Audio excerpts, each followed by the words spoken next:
You ready? 5 seconds. Start.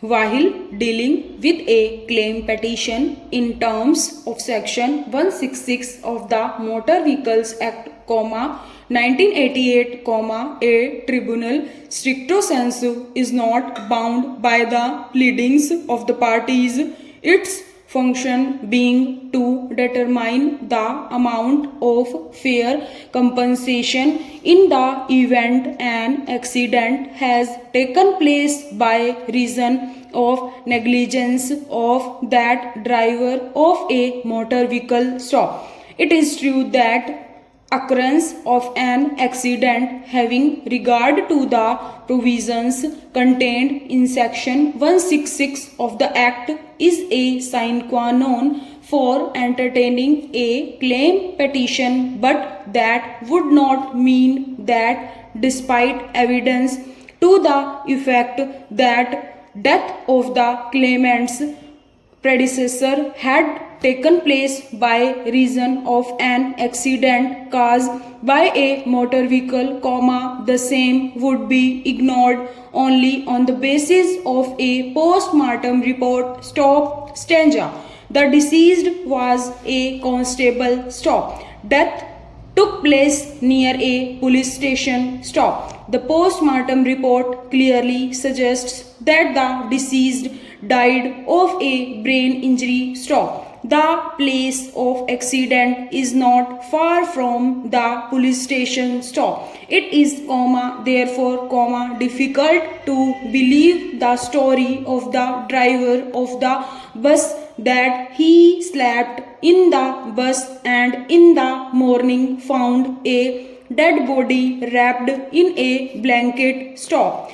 If the death of a constable has taken place earlier, it is wholly unlikely that his dead body in a small town like Dharampur would remain undetected throughout the night, particularly when it was lying at a bus stand and near a police station. Stop. Stanza.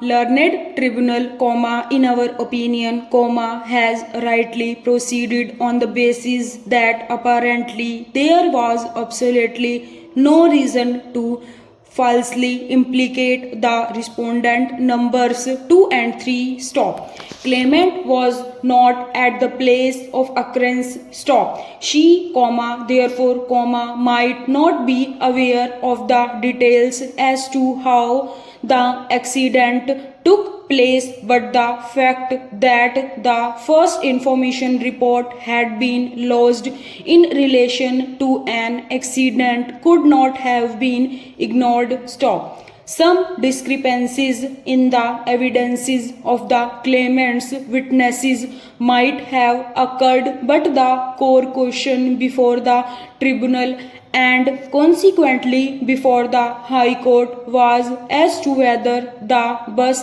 in question was involved in the accident or not. Stop. For the purpose of determining the said issue, the court was required to apply the principal underlying burden of proof in terms of the provisions of section 106 of the Indian Evidence Act as to whether a dead body wrapped in a blanket had been found at the spot at such an early hour, which was required to be proved by the respondent numbers 2 and 3. Stop. Stanza. In a situation of this nature, the tribunal has rightly taken a holistic view of the matter. Stop. It was necessary to be borne in mind that strict proof of an accident caused